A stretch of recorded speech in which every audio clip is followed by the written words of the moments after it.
Welcome to the Cathedral of Shadows, where demons gather.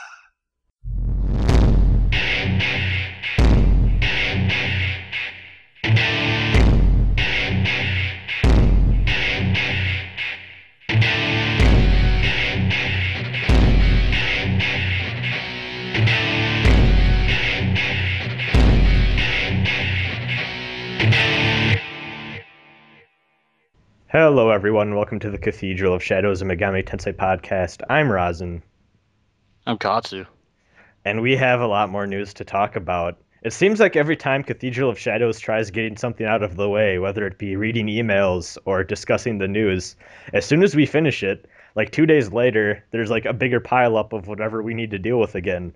So, might as well just name this News Roundup Part 2, because holy shit, there's a lot of news in the past couple of Yes, weeks. there is.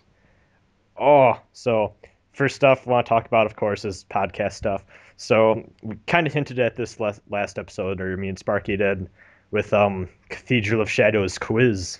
Ooh, and what that might entail. So I'm not really, I haven't fully thought out how this is going to work, but I can announce the prize.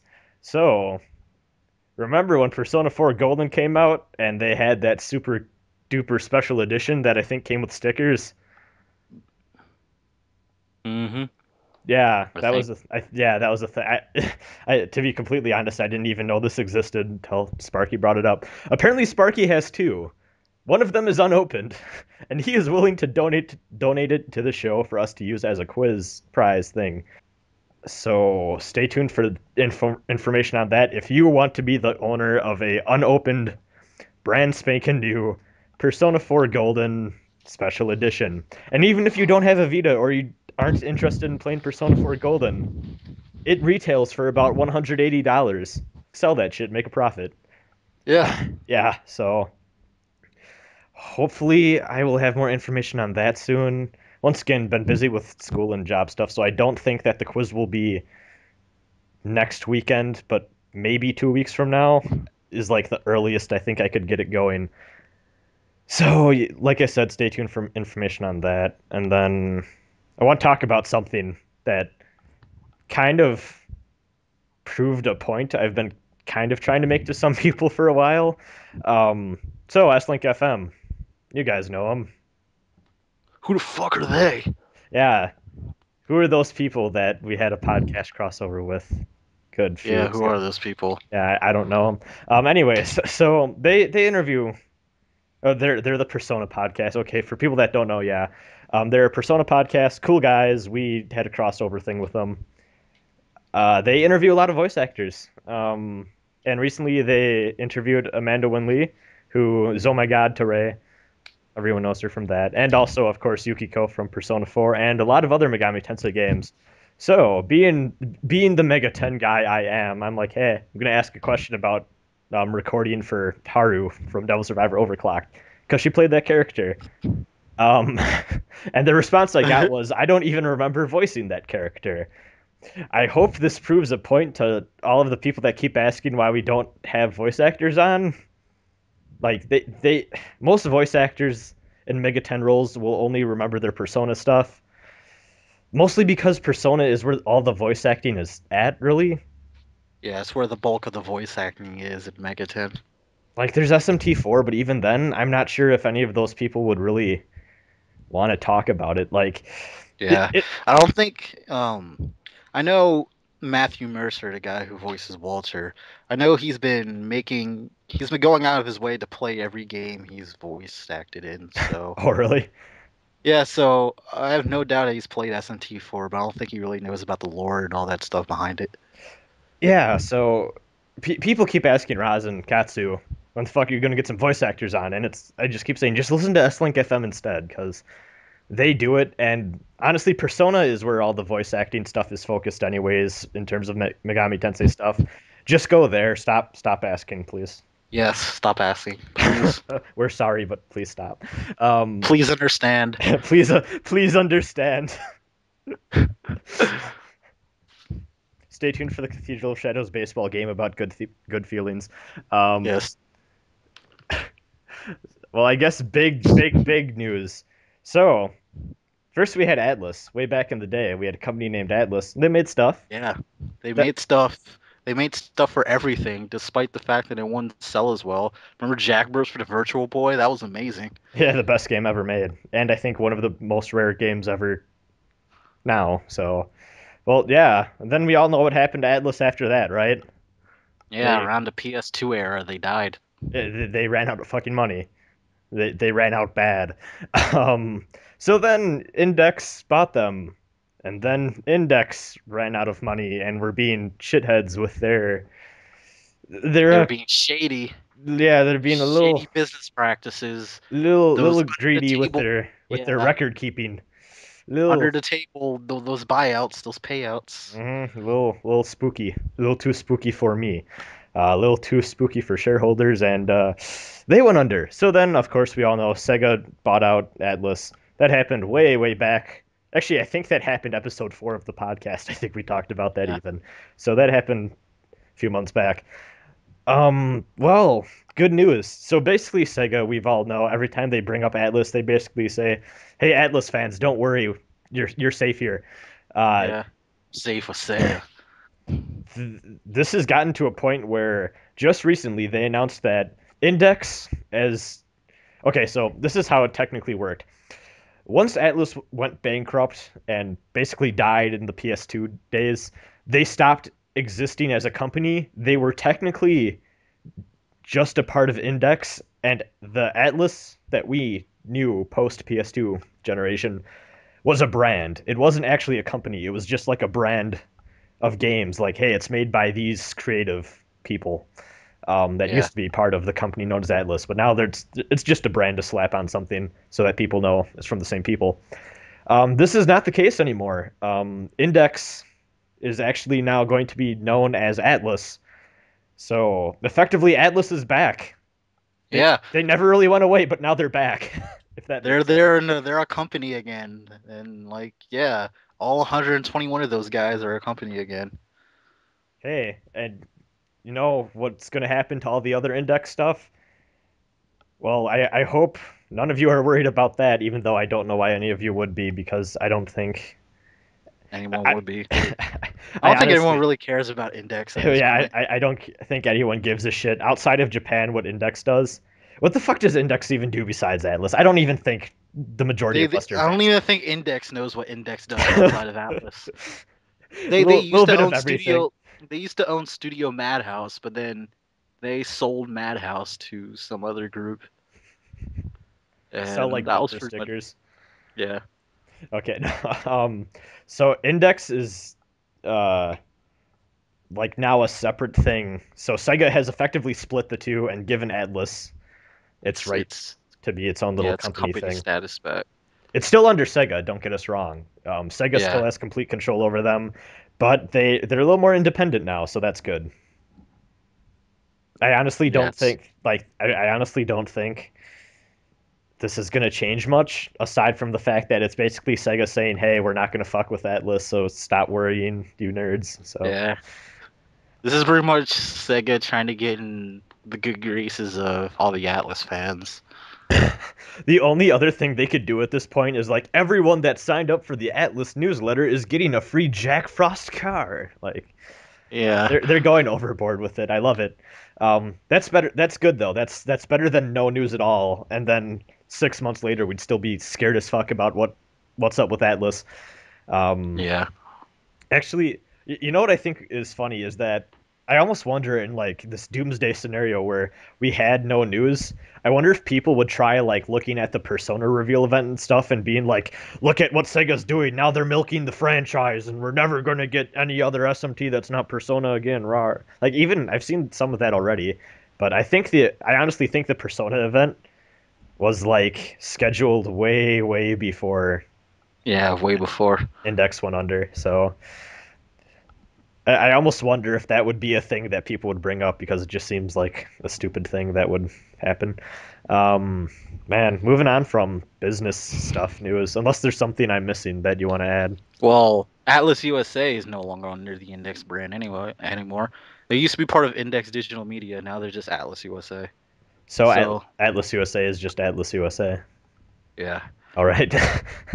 Once again, like this is just a bunch of rebranding, renaming stuff that kind of is kind of important to bring up, but not really because it technically doesn't change anything. It's just, Yeah, it doesn't. yeah, it's games are still going to come out here. Games are still going to come out in Japan. Everything's going to be fine. Thankfully. So, Hmm.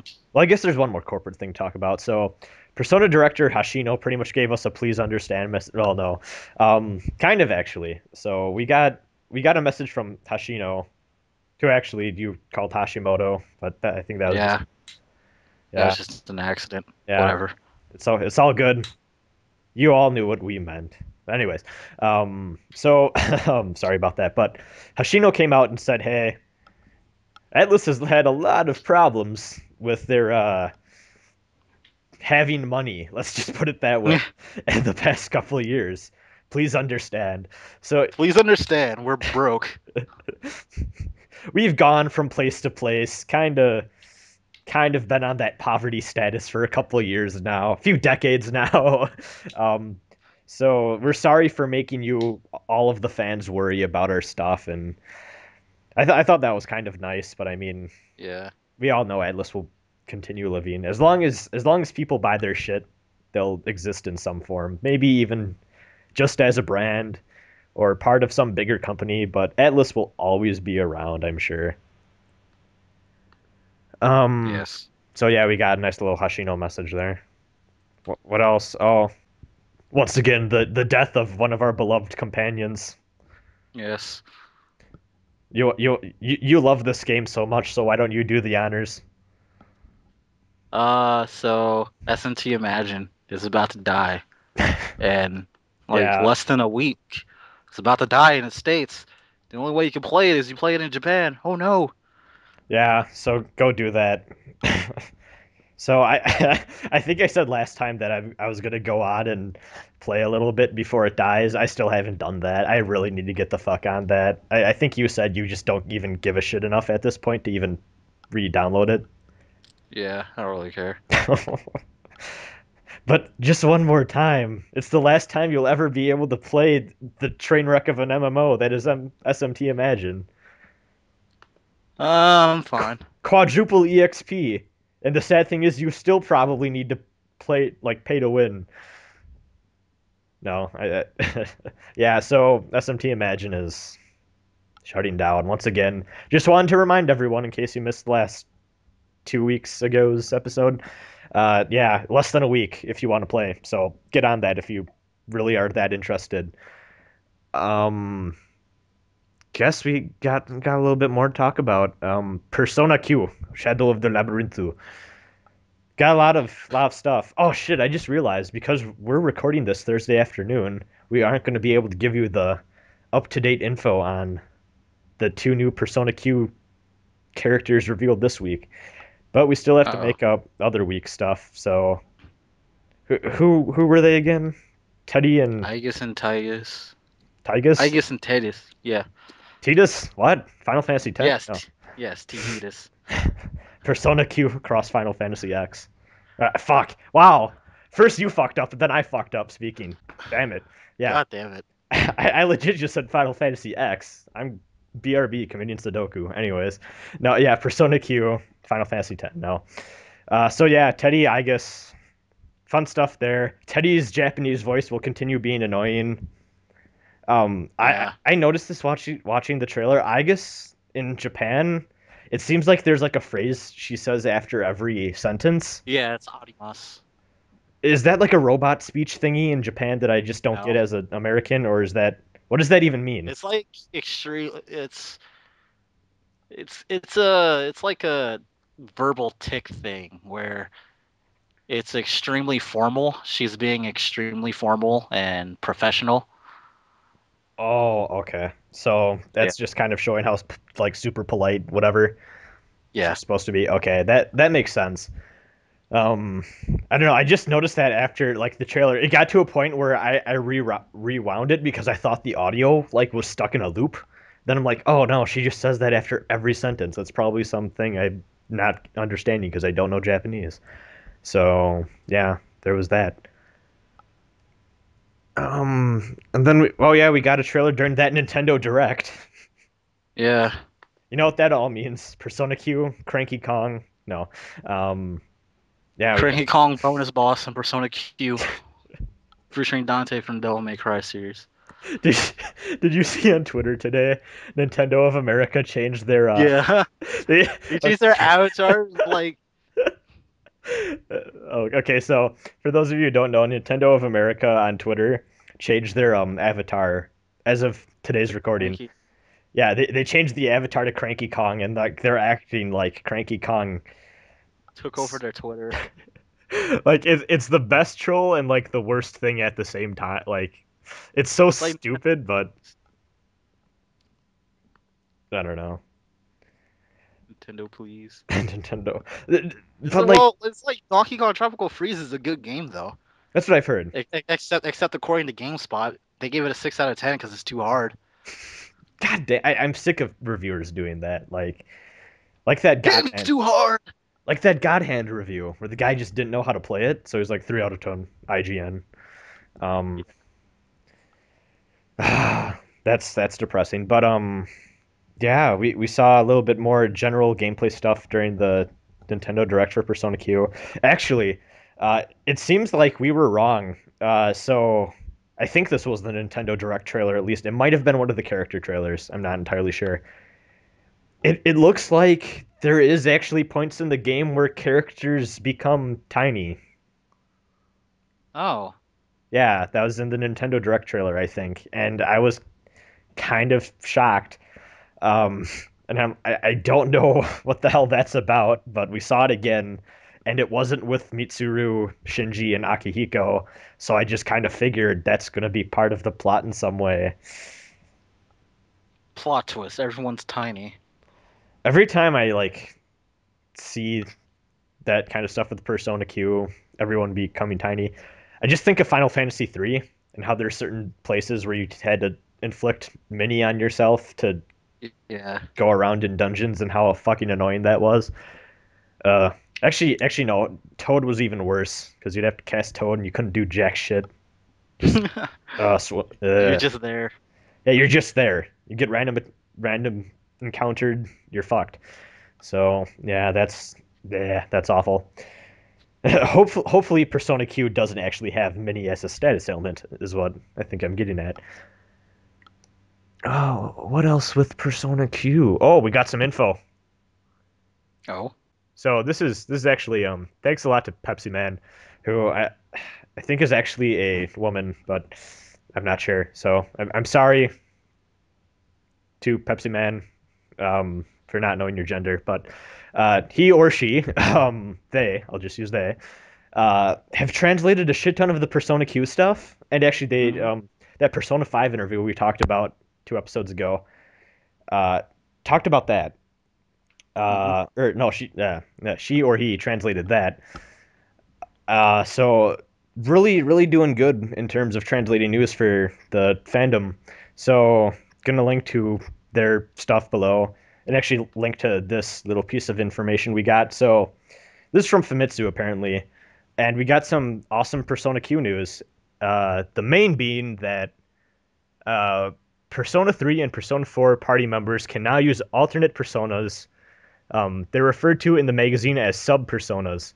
Whether that just means, whether that's just a means of differentiating the other personas from their main ones, or there's something more to it, isn't stated. Apparently, in the story, they gain this power somehow by way of the two protagonists meeting each other. Details are scarce beyond it having something to do with their wild card power, allowing it to happen. So, Persona 1 and 2 fans, you can finally be happy. Yay! Yay. Everyone gets a wild card, just like back in P1 and P2. Yep. So I'm still not too far into Etrian Odyssey Untold, but apparently a lot of people are saying this is probably going to be similar to subclasses from Etrian Odyssey games.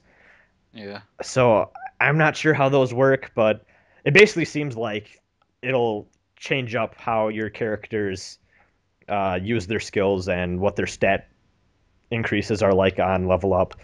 So stuff like that, just a little more customization, which I'm really happy with. I hope that goes over to Persona 5, hopefully. Maybe. Please, Maybe. Atlus. Alice, please. Yeah, so that seems... We might have to pass them to like hundreds under the table. Yes, there you go. And then there's a new system called Boost Meter. So what it seems like is if you do all the press turn stuff, so as you all know, like attacking enemies with the critical hit or exploiting a weakness, you have this meter that fills up, and then eventually when it's full, your characters become more powerful for a certain amount of turns or something. That seems really cool. A little more press turn-ish stuff, but still very unique, so it doesn't feel like it's just a rehash. yeah, it doesn't feel old or rehashed like you said. So that's good. And then apparently we have party chatter between members can change depending on who's fighting with you. That's kind of vague about what that means though. So yeah, so a lot of cool Persona Q news. So everyone stay tuned for more on that. And I think that's coming out relatively soon. So yeah, actually yeah, June. Mm. Mm. Mm. Mm. Yeah, that'll be good fun. So once again, thanks Pepsi Man. I'm sorry I don't know your gender. I'll link to his or her stuff down below. So yeah, go thank them for translating everything and being cool. Uh, actually, their YouTube channel has a lot of the Persona Q trailers subtitled as well, so I'll link to that I think as well. So thanks a lot, Pepsi Man. You're great. Continue doing awesome stuff. And then we got some other news. Hey Katsu, remember Oh, that one time we talked about fan translations? yeah. Yeah. Good times. Mm-hmm. Well, looks like we're gonna be talking about fan translations once again this week. Yay! Yeah, you want to take the news on this one?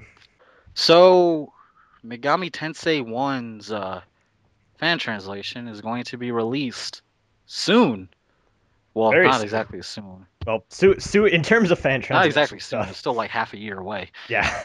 In terms In of terms fan of fan translation stuff, translation stuff, it's soon. yeah. It's coming out on September. Not just any date in September. September 11th. So okay, so this actually kind of spins off from the Q Yaku news that Aeon Genesis announced. There's a fan translation group that, from what I understand, they've been around forever, and they've been working on Megami Tensei 1 secretly for quite a while now. And they implied that the patch is done. Straight up, they said we're close to being done, or it's going to be done soon. One of the two. What's kind of well, actually, I should also bring up Aeon Genesis announced that part of the reason for him switching to Kyoyaku was because he knew that this fan translation for MegaTen 1 would be done relatively soon. But the odd part comes in. So, like I said before, this group is pretty much done, it seems like. But what kind of sucks is they're saying, hey, the game's anniversary is on September 11th, so we're just going to release it then, even if it's done. Which kind of Oh. So now they're just sitting on a translation patch. what I think is kind of okay. There's two things wrong with this in my eyes. One, Katsu. I'm assuming you and I probably both, but I'm just gonna ask you. You probably have played a lot of fan translated games in your time, right? Yeah. Needed to download a lot of patches. Yeah. Do you ever look at the release date for the patch?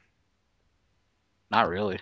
And when you do you look at, oh hey, this was on the anniversary of like when the game was actually No. released? Yeah, I don't exactly. really care. No one gives a shit. Exactly. Like, it's fine if they do, but like, I really don't think anyone else cares about when the patch comes out.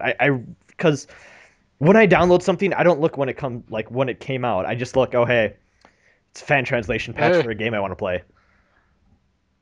patch is out. Time to download. Exactly. Hell, I love Mother 3. Do not fucking remember when that fan patch came out. I remember downloading it day one. Do not remember the translation patch release date. Um, Mm. and second, maybe this is the maybe this is the American speaking in me. Asking your fan base to get excited for September 11th just seems a little to me. Exactly. Especially when those fans are probably like, especially when your fans are probably like 8 to 13 during that date. Yeah, exactly. Like people remember. Like I was Yeah. young. Oh, I was you young, know, but I remember. I was in third grade, you know. Yeah, yeah, like I don't know, like at least at least give it a day early, like day before or day after. Like I don't know, that just seems a little Yeah. disrespectful to me. And like I'm sure they're not doing it on purpose. And to be fair, Megami Tensei 1 was released way before the September 11th attack. But it's still kind of shitty, you know? Like I'm sorry, but I don't know. Um I'm sure a lot of people are going to disagree with us on that, but I just think it's a little honestly, I just kind of wish that whenever it got done, just shoot it out there. Just Make sure release it's it. yeah, make sure it's good, make sure it's tested. But as soon as you get it done, I see no reason to not just throw it out there. Yeah. Um, I don't know. It's kind of weird. Um, all Moving right, on. yeah. So in the home stretch here in terms of news, got some Persona 3 movie stuff, Yeah. Lotus Juice was in the trailer. Yeah. and the song was awesome. The song was really I great. know. So I yeah, can't wait. Midsummer's Night Dream, which is an awful title, but Yeah, but probably would be whatever. a cool movie. Um, The trailer just had a bunch of recap stuff from the first movie, and it had some scenes from the new movie. Showed like Ken, Aigis, some more stuff with Shinji. Koromaru, thankfully without peanut butter. Um, yeah, like we got a trailer for that finally. Basically, half of it was recap, half of it was new stuff. It's honestly just stuff from like around the time you meet Aigis, and Yeah, yeah, so that'll come out. I'm not sure when that comes out. Probably later this year, but everyone get hyped for seeing that. Hopefully, please be excited. hopefully being subtitled soon. As soon as Yes, possible. Speaking of subtitles, actually, well, the kind of, first movie is coming out soon yeah, on Blu-ray. I first movie coming out. What's the date on that? think it's like spring. Oh yeah, May 14th. May 14th is the date. Yeah, Persona 1 or yeah, Persona 3 Part 1, Spring of Birth. That Coming movie. out this spring. Yep. Oh, I see what they did there. Spring of Birth Yeah, of the really whatever. Yeah, yeah, we got May release date on that, which means that subtitles should probably come out relatively soon to or around that yeah. time. Probably out by Cole Girls, since they usually subtitle movies. That'll Or as be I like to, or as I like to call them, blow girls, because their file size for their releases are extremely huge for no reason. all of the qualities. No, so yeah, everyone stay tuned for hopefully getting that subtitled. Or if you're one for importing stuff, you can import that around the same time. Yeah, you could buy it. DVD It's and gonna cost like like $100 though. oh gee, really? Yeah, Are movie uh, prices that fucked in Japan, or is it just movie like the shipping? movies, anime, Blu-rays, they're really expensive in America. I mean, in Japan, but in America, you can get them for like $40. That's why a lot of Blu-ray releases these days are coming with English audio only because Japan doesn't want people reverse importing. Yeah, I know that's a problem there. Like anime That prices are ridiculous. Like I looked at some of the Devil Survivor 2 stuff and like they come out in like packs of like 2 episodes each and they're each yeah, like two episodes for $70. yeah, fuck that. No, especially if it's When Devil you get the Survivor 2. Yeah, you get the Blu-ray in America for like $39.99 You could get like the with game. tax. You could buy the game instead of buying one of those and still save money technically. Yeah, It's really stupid.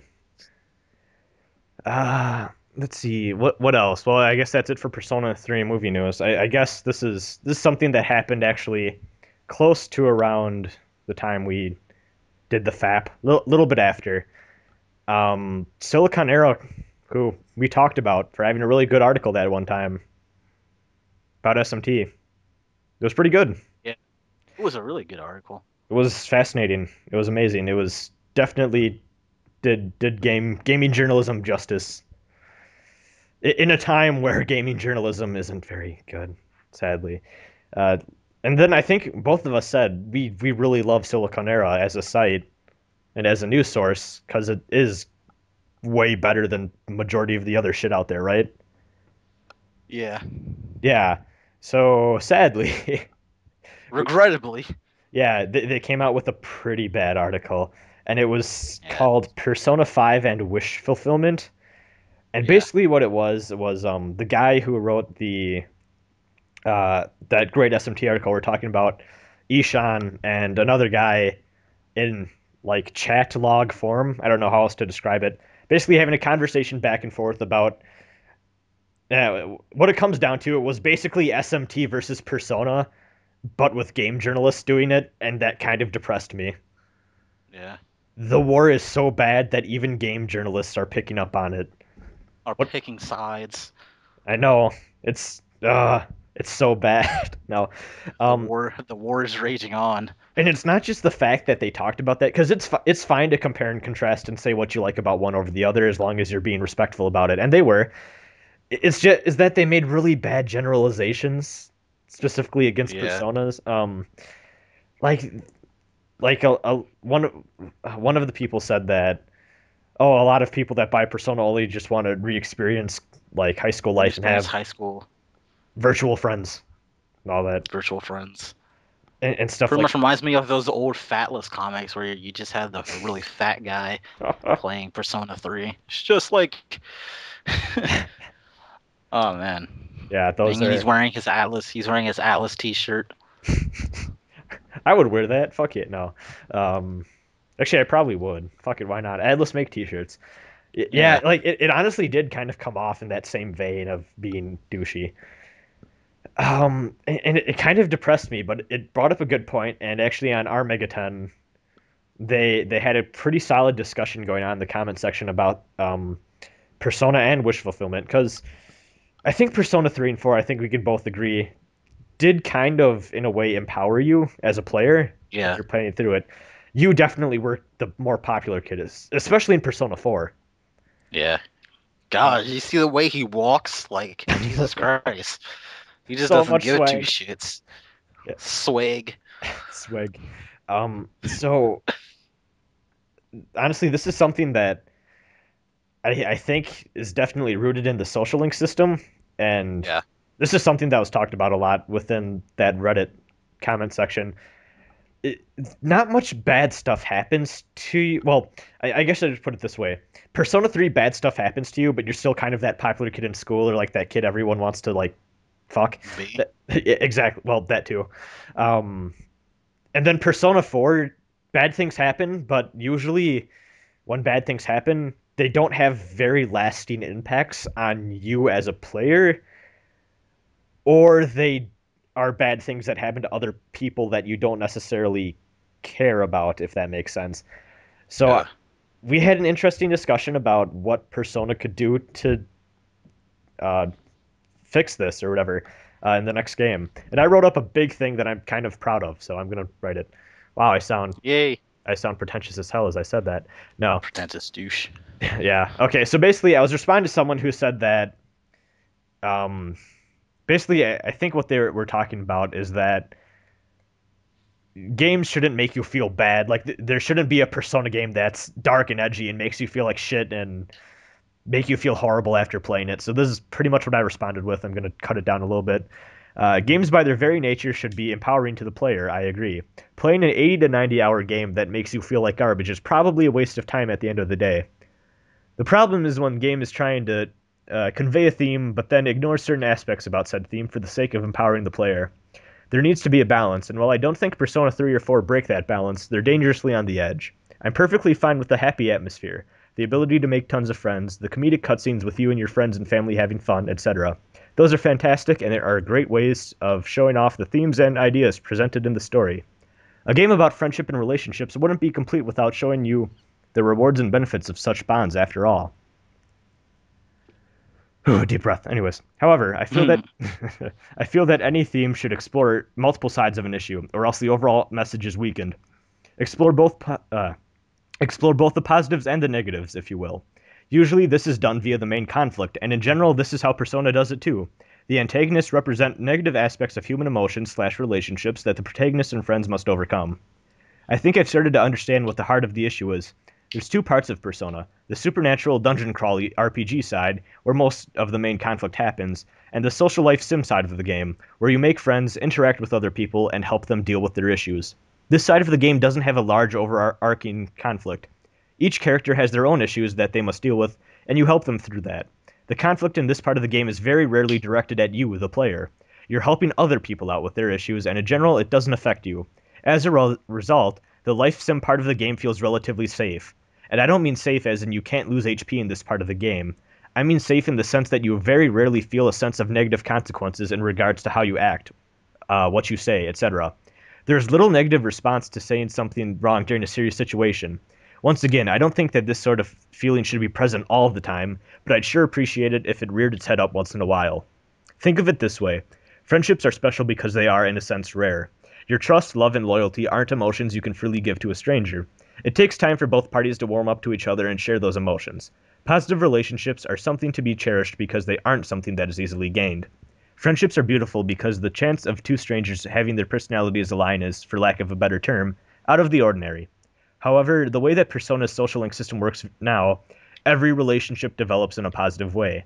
To me, that cheapens the importance of a true friendship, and as a result weakens the theme the game is trying to convey. The only way to currently have a social link result in a negative relationship is if the player reverses the S-link and refuses to talk to that person ever again. The problem with this is that it puts the player in a position of near total control, when actual relationships are a two-way commitment. There's little pressure put on the player to seriously make these relationships work, and as a result, it doesn't always feel like an achievement to max out a character's social link. I find that Devil Survivor 2... see what I did there? No. Being the Devil Survivor 2 fanboy I am, I had to put that in there. But anyways, I find that Devil Survivor 2 was able to incorporate this in their relationship system in a great way.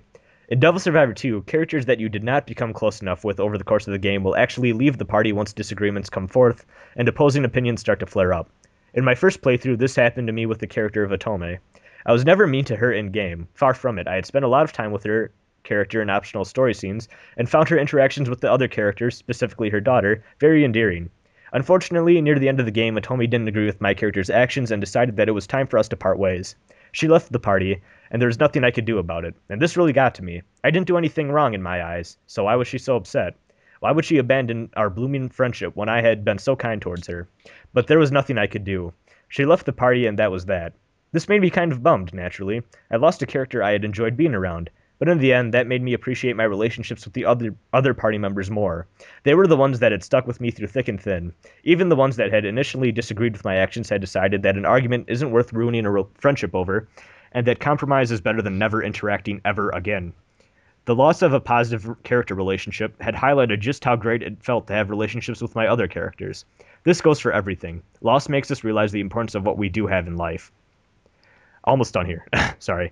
As a result, the theme that Persona 3 and Persona 4 is trying to convey about friendship can sometimes leave me feeling incomplete. Think of it this way.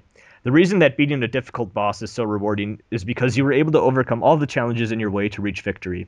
But in the social link system, there are very few obstacles, and the obstacles that do exist provide little to no challenge. Is a friendship really that special if the friendship is guaranteed? Is a trophy really all that nice to have if everyone participating gets one? For a game that looks so closely into relationships, I find it discouraging that they ignore a large part of the relationship process for the sake of exploring almost exclusively the benefits of coming close to someone. While it's a reward in its own right to become friends with so many different characters over the course of the story, I can't help but feel a sensation of artificiality in the back of my mind every time I go get food with Chie, or I talk to the old monk in the nightclub. To wrap it up, I'll say this. If Persona wants to show me why friendships are special, it can't just spoon-feed them to me. I have to see for myself why friendships are to be cherished and I have to see for myself why friendships are to be cherished in a world where not everyone gets along. Yeah. Not bad. Yeah, I went Not bad try at hard all. on that. Obviously, you didn't write a fucking no life.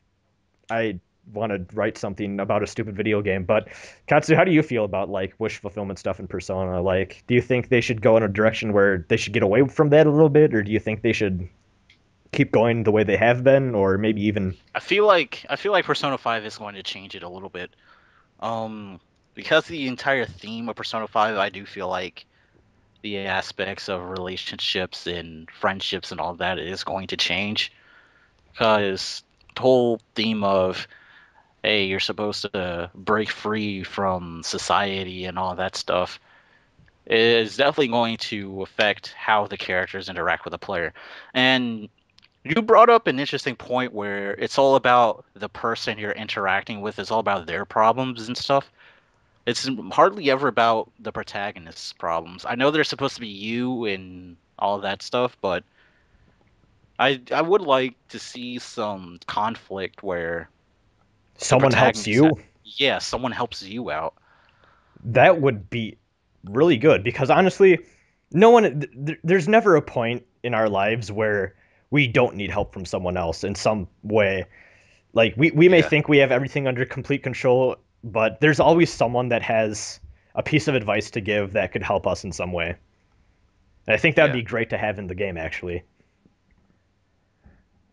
I really agree with you though with the themes that Persona 5 is trying to go with. It would be kind of weird to have wish fulfillment be major in the plot. Well, I guess wish fulfillment in the sense that everyone likes you. There's a distinction there. It's like a rectangle isn't. No, whatever. You get it.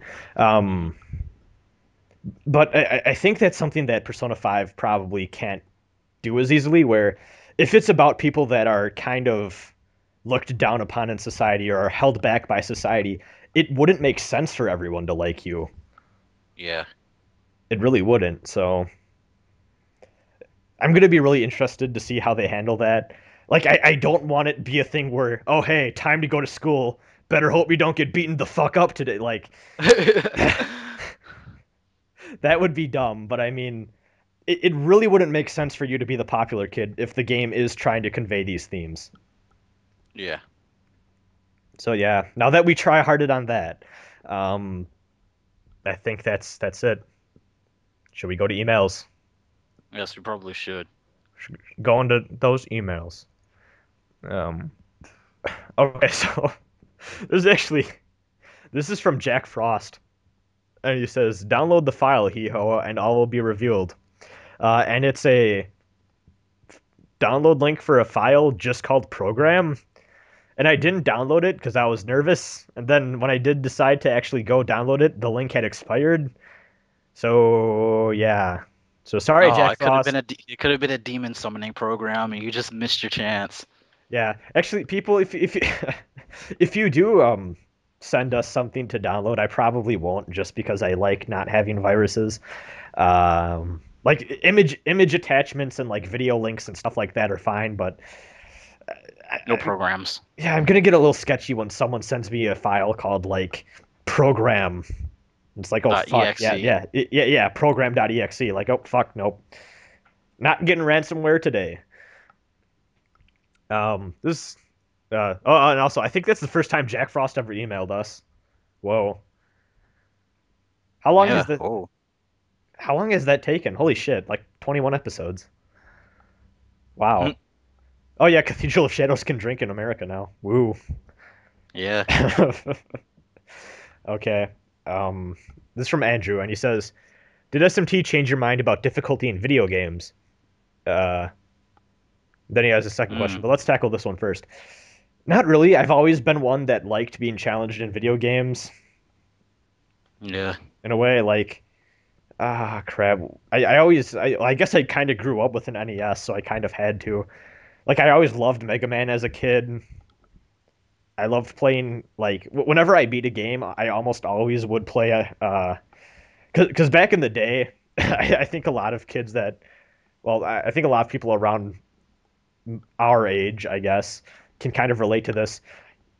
Video games were still kind of a thing for a lot of people where it's like you get one maybe every 4 months, so you better fucking pick a good one than play it. Um, Especially way back in the day. So a lot of times as a kid, yeah, when I beat a game, I would just see if there was a harder difficulty, then play it on that. So, Yes. how about you, Katsu? You always been one for the difficult games? Yeah. If a game is too easy, it's fun, but it's too easy. Yeah, I don't like mind. I don't mind easy games. It's just I'm probably gonna get bored with them pretty quickly. yeah, But like game has some challenge in it, I'll have a lot of fun with it, and I'll play it multiple times on end. yeah, like Metal Gear Rising. I know I bring this up a lot. Have you ever gone through? This is something I tried. Um, get the wig that gives you infinite fuel. Use the strongest sword in the game, and then just go through the story mode on easy, and you literally can't die. Like you feel like a god. And I thought it'd be entertaining to play through the game like that. It really isn't. It gets really boring and stupid really fast. So Yeah, like easy games are fun for a time, but after a while, I just kind of it feels get like you're bored. just yeah you're playing the game for the sake of playing the game. Uh, there needs to be challenge, or else I can't hold interest usually. So at least some form of challenge. And then second question. This is a non-SMT question, but what is the most disappointing game you have ever played? Ooh. Ooh, the most disappointing game I've ever played. Hmm. Hmm. I need to think. I do have one in mind. I just need to All right, rack I'll my go. brain first. Modern Warfare 2. So, Wow, really? as I've said before, I was into the competitive scene for Call of Duty. Well, technically Call of Duty World at War, and then I got into Call of Duty 4 a little later on. But yeah, when Modern Warfare 2 was coming out, I was really hyped for it, and I'm like, yeah, I'm going to be able to play this game competitively, just like I played the others, and it'll be a lot of fun and stuff. And then it came out, and it was a broken piece of shit. And then every time they like tried fixing it, they wouldn't fix it good enough, so the game continued being a broken piece of shit where explosions were going on everywhere, and it didn't even like it wasn't even about skill. It was whoever saw the other person first would automatically win, and that's bullshit. So yeah. All right. So I wonder if I even still have this game. I'm looking through my games right now. Yeah, I don't have it anymore. Or do I? No, that's Metal Gear Rising. Yes, I do have Metal Gear Rising. I have it like right here. Yeah, I don't even have the game anymore. I probably sold it because it was that bad. So a while back, there was this game. There was this new IP that came out on the PlayStation 3. It was called Hyperdimension Neptunia, and so I looked at the game. And I was like, oh, this looks like it would be pretty fun. And I remember going on some forums and people were like, oh man, you get to like create your own combos and all this stuff. I was like, oh shit, that sounds really cool. Kind of just reminded me of like Legaia too. So booted up the game, started playing. And oh my god, that game was complete and total ass. It was just otaku garbage. Like I felt embarrassed just playing the game. I And, laughed like because every single person I've heard says that they're like that were really hyped for the game, ended up buying it and like this is complete shit. So yeah. yes, it was complete garbage. And I had the game with me when I was living with my dad in Florida, and like I couldn't play it because like he would just walk in and then What the fuck is it this didn't. anime bullshit, son? Yeah, exactly. So I didn't even play it. I just quietly sold it alongside Final Fantasy 13 too, when I tried to get money to buy Tales of Exilia 2. It was probably a good decision. It was a very good decision. Um, I have a myriad of disappointing games. I'm gonna look through. Hold on, where's my? Oh, well, here's one. Shadow the Hedgehog, but I was Ah, I was younger and had that was a different kind of disappointment. yeah. Like That was, to be fair, multiplayer for that game, fucking awesome. yeah, it was If you solid. have four friends, play Shadow the Hedgehog multiplayer if you have it lying around. It's actually not too bad. Single player complete ass, but I was like a kid then, and like My family had a lot more money. It was dark, edgy, and really cool. Yeah, my Like, oh my family had God. a lot more money than they did now. So like, if I bought a shit game around that time, I didn't really care. So, luckily, I wasn't too affected by it. My babby self wasn't too affected by that. Actually, I don't even shit. When did that game come out? I probably wasn't even that young. 2004, 2005. Somewhere, yeah, I was probably a bit older then. Um, so yeah, actually, There was well, another Sonic there, game, Sonic Heroes. well, Sonic Heroes wasn't that bad. Oh no, this shit was awful. That was I don't bad. know. I had the GameCube version, So did and I. like, yeah, it was all right. I I didn't mean, think so. after Sonic Adventure 2, you Sonic Heroes kind of killed all the seriousness that was in Sonic. Like, Sonic can never be serious again after Sonic Heroes. The thing with Sonic Heroes is that it had the hypest opening, Yeah, it had the and hype is then open. and then you play it, and it's like it didn't live up to the expectations. What Like, goes I up guess must come down. Yeah, my feet don't touch the. Yeah, that's my. Yeah. And there was another disappointing JRPG on the PS3. PS3 has a lot of disappointing JRPGs, and I bought and played them all. All right, so another one was this game called Artanilico 3. Um, Good God, that game was bad. I played Artanilico 2, and that game was pretty freaking solid on the PS2. Like, it was really great. Wish more people played it.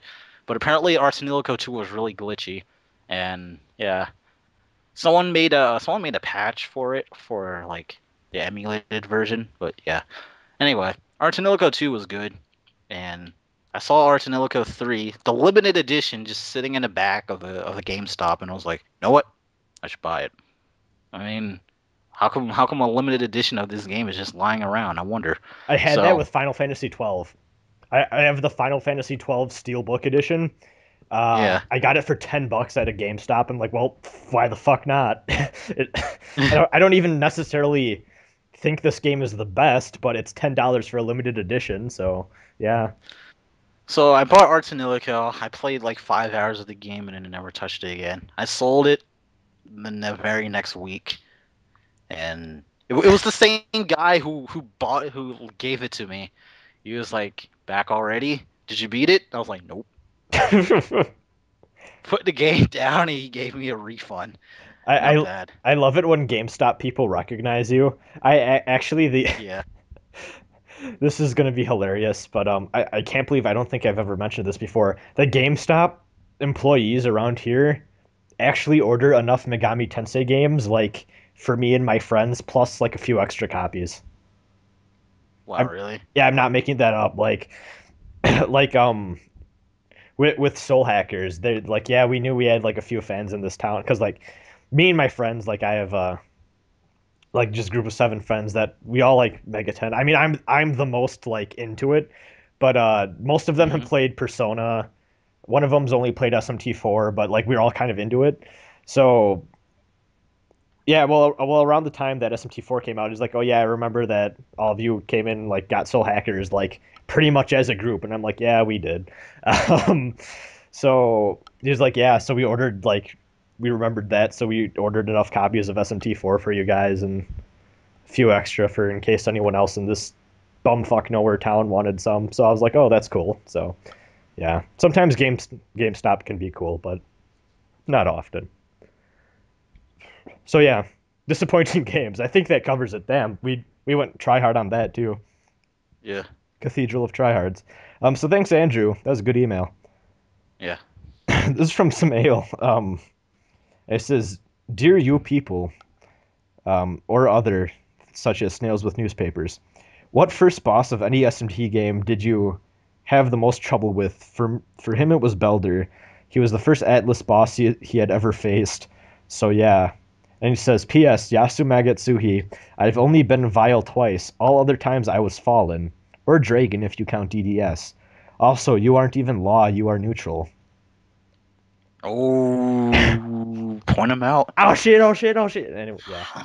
Um, oh man, like um. first like Atlas boss that gave me trouble. Well, we all know that I kicked the Matador's ass with the help of a Mhm. guy. But anyways, um, Atlas boss. Actually, I had a lot of trouble with Persona 3. I had Persona 3 was like the first like MegaTen game that I like super duper tried on.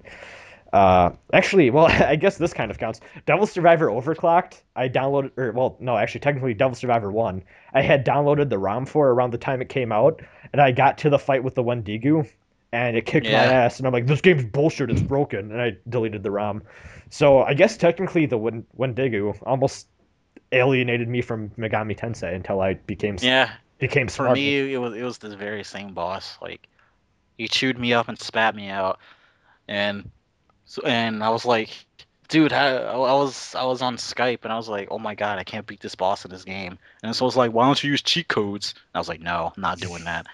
So I spent like 7 hours trying to beat him, and I beat him. Well, the thing with that is, it's not even a case where grinding is going to help.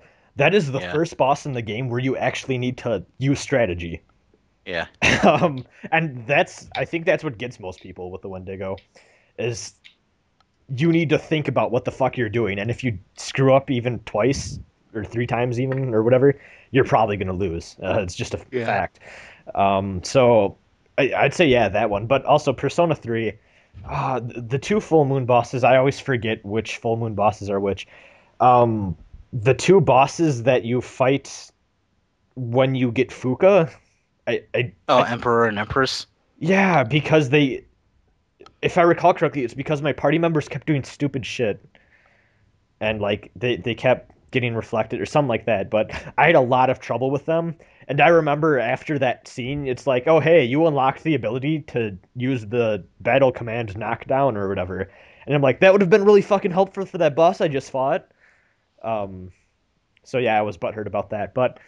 And then also the boss at the Love Hotel, or bosses at the Love Hotel, I was stuck on for forever. Um, by forever I mean like I don't know. It was a 2 days or so. I was pretty underleveled for that though, and my personas were garbage, so I had to do some major grinding the day before. So yeah, Atlus bosses. Mm-mm. Oh man, those are always great fun. So yeah, thanks, Samael. Yes. This is from Lightblade. And he Oh. says, hey guys, I've been listening to the podcast and I've been loving them all, so here's my question. Is the remake version of Devil Survivor 1 better than the original? And also, should I get the upcoming remake for Devil Survivor 2 or should I just buy the original? Also, what is going to be the difference between the new and the original Devil Survivor 2? Uh, let's see. Oh, and then he just says that I helped him on Twitter with something. Thanks for that. So, yeah, no problem, Lightblade. Okay, well, Anyway, the remake version of Devil Devil Survivor. Yeah, Devil Survivor Overclocked is definitely better than the original one. It's got Far voice acting. Well, yeah, it's got voice acting, an extra seventh day, some balance changes. sprites Uh, are actually pretty much just the artwork. They don't have to be all yeah, spritey. It looks like they took the artwork and just pretty much copy pasted pasted it. it. Yeah. So that really that it looks night and day. If you compare them side by side, oh my God, so much cleaner. Um, and then also, if you, this is kind of minor, and I'm not even sure if Lightblade you're gonna care. In Devil Survivor or no, I should say this way. In Devil Survivor 1, if you had a physical main character, you kind of had to. It was odd because you could only have one person in your entire team use Pierce. So it would be your main character is the physical attacker with Pierce, and then everyone else had to be a magical character, or else you would probably not have a good Get time. fucked. Yeah. What Devil Survivor Overclocked added was a second ability called Pierce Plus, which is effectively Pierce, but it works for everyone on your team, which means that it's more viable for your main character to be a physical attacker, which I love because that's what I do for every goddamn SMT. I'm always physical. Love that shit. So, yeah, that's pretty important for physical people. So yeah, actually, just a little bit more gameplay stuff in general, I guess, with skill like different skills, and I think they added a few new demons, stuff like that. So yeah, uh, Yeah. and well, Devil Survivor 2. So we don't know the extent of the changes, like, fully. I'm fairly certain it's going to look better. Fairly certain that there's going to be voice acting. And then what we do know for a fact is that there's going to be like an epilogue story mode, similar to Persona 3's The Answer. Hopefully better though. Um, after Actually, I don't even know if you need to beat the game. You could probably just select it from the main menu.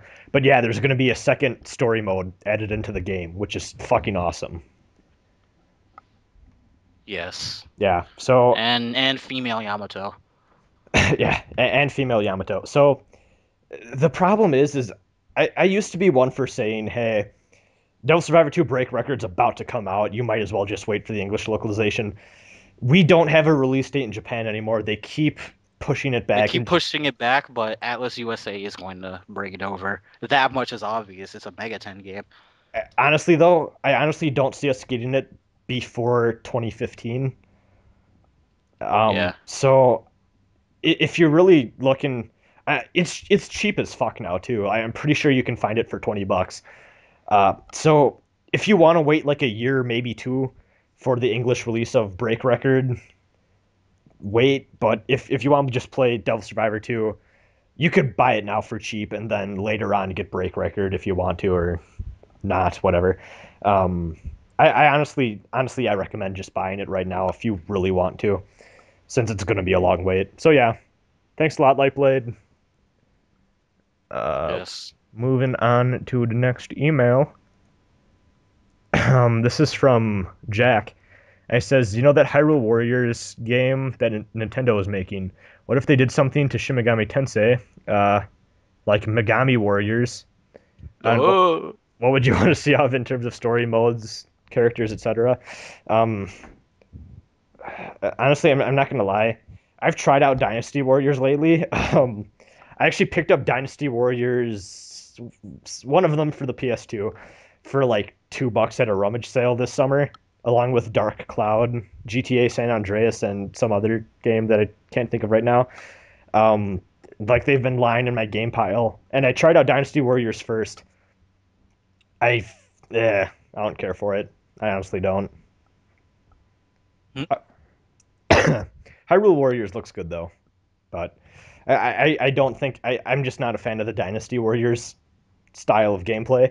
I was pretty interested in Dynasty Warriors Gundam until I actually played that Dynasty Warriors PS2 game. I just think the system is kind of boring. So, yeah. Yeah, it's just a beat 'em up. Well, but it's too like going back to what we said before. It's too easy, and like there's so many like enemies on the screen, but the AI is kind of stupid. Like they just kind of Yeah. stand there. Like it's They stand there for about 20 seconds and then, but and it's their like attacks are they're really all telegraphed. yeah. If one of them hits you, they're all going to hit you though. That's the problem. Yeah. So, would you be hyped for a Dynasty Warriors Megami Tensei? No. Yeah, like I don't know. I I don't know. I tried it out recently, and honestly, one of my sole reasoning for getting that game at that rummage sale was, hey, I know there's a Dynasty Warrior Gundam game, so I should try this out and see if I like it. And good thing I did because I didn't. So yeah. So thanks, Jack, for the email. This is one from Savippo. Oh hey. Holy shit! He wrote a giant thing. Uh-oh. Cathedral of Tryhards every day, even with the fans. Cathedral of Tryhards. Um, yeah, this is awesome. So Savippo wrote a long thing. We'll probably end it after this email because this is going to take a while. So Savippo says the social links in Persona 3 and 4 are a major part of their identities. They provide character development and benefits for your party. I don't know if the new game will continue the S-Link system, but if it did, I have a number of ideas. The first is, get ready for this, that all your social links can have personas. First thing first, not all of them will be in your party fighting shadows/monsters. The main characters from the story will be in your party for sure. Maybe a few of the others are battle capable, but for the most part the others will have supporting roles like the fox. They can do a number of things like buying items and selling them to you at a cheaper price than the stores, though in limited quantities since they can only buy so much with their allowance. Maybe they can do recon work and mark places on a map where secret treasures are, or other such things. Maybe they could provide support like Rise does. And he says maybe reading a bunch of Suikoden Let's Plays at once is influencing these thoughts. um, let's see. He says my reasoning on how this is possible is this: there is a trope where people with supernatural powers are drawn at one another, drawn to one another, sort of like fate / divine intervention. People who have the potential for a persona meet because of circumstances such as Philemon wants them to meet. Who knows? Now, how do your side characters get personas? You know how to get to the next rank in any S-Link. You have to grind points by hanging out with that particular character. Some events happen that give points, etc. Well, you will have to do this many times over, like 3 times the points needed to level up each S-Link normally, and after doing that for a set number of level ups, they'll have a special scene where they gain the power. And the best part is that you absolutely cannot get personas for every S-Link character, and in order to do so, you need to do a New Game Plus. And Atlus probably wants you to do that to begin with. Yeah, that's true. I mean, Atlus likes New Game Plus stuff. Yes, Hell, I do. even SMT4, the neutral, like, I honestly feel like when you first play through SMT4, just play through and like answer all the alignment options like you regularly would, and don't even worry about getting neutral. I honestly feel like neutral is supposed to be a New Game Plus playthrough. Yeah.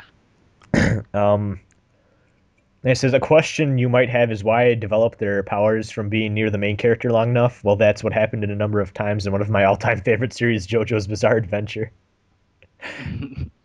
JoJo's. Cathedral of JoJo's. We've really become Cathedral of JoJo's in the past like few episodes, haven't we? Yeah. It's just shameless plug. JoJo's Bizarre Adventure is awesome. Agreed. Agreed. And people should read the manga / watch the anime. The show will be airing an anime adaptation of the 3rd part of the manga soon, and I recommend you watch it. Out of the currently 8 parts of the series, the 3rd and 4th parts are the most popular and my favorites as well. Kind of like Persona 3 and 4. I have noticed a number of similarities between them, stands being very similar to Personas, tarot motifs, and a dog with powers in 3, small town murder and high school kids solving the mystery in 4, etc. Is it possible that the Persona series was directly inspired by JoJo? I'm going to do some research to find out. Holy shit. So we actually talked about this during the FAP. Yeah. I think this was sent before then, actually, so that's really funny. Yeah. We really should do that episode on, like, MegaTen, like, influences and stuff. Yeah. Yeah, JoJo's is awesome, though. And he says he has one other idea. One of the reasons why everyone loves and hates Persona 3 and 4 is because of the waifu aspect. His idea is this. If you have an S-Link with a really cool guy and you meet his girlfriend who you discover is the lovers are kind of S-Link, you have to decide whether to pursue a relationship with this girl behind her boyfriend's back or let her be. Oh. Oh. If you decide to be a complete dick and steal your friend's girlfriend, then your S-Link with the guy is completely broken, even if you rank 10 with him. Just for irony, the guy is of the Fortune Arcana. But for peace of mind, you could still get a rank 10 with her without stealing her. And I'm sure Alice can do the material in a mature manner. He says he thinks he's rambled on long enough. Just let me know what you think about my thoughts. I don't know if every S-Link would need the potential to be a persona. I think that's kind of the charm, but it would be a unique concept. Yeah. I don't know, something about, like, how many S-Links are there normally? Like, around 25-ish? Yeah. I think it'd be weird to have, like, 25 people plus, well, I guess 25 people in general running around with personas. Like, that just seems a little much. But yeah, I would definitely love if there are characters with personas that just aren't part of the main party. It makes sense. Fuck, I mean, does everyone with a persona need to be part of, like, this group deciding to save the world? I'm sure that there's some people that if they had a persona would just want to continue living regular lives without it affecting them. So that could be really interesting to deal with too. I do like that idea of being, like, well, not necessarily being able to cheat, but like the idea able that to NTR. well, just the ability that you could screw over a friend and you have to face the consequences because of that. Yeah. In general, I mean, hell, I even talked about that. Holy shit, lightning outside. That scared the fuck out of me. Anyways, yeah, there's lightning outside, literally from Final Fantasy 13. No. No, not bad. Hope no one heard that loud ass thunderclap. Anyways, no. Oh, I heard it. Yeah, I'm scared. Katsu, hold me. Anyways, No. so I just got rejected. Anyways, but yeah, like I really think that that'd be unique because I guess where I kind of went with that long ass post I said is maybe people could do something against you that would hurt you, and then that would kind of end the relationship. But I mean, why not give the option for the player to be a dick? Because let's be honest, in real life, you have It opportunities to be a happens. huge asshole. Yes, you do. Just today, actually, I was driving home and I saw a bumper sticker that had like oh God, what did it say? It said, oh yeah, it said Obama got elected because insert N word here and insert F word here derogatory towards homosexuals are allowed to vote.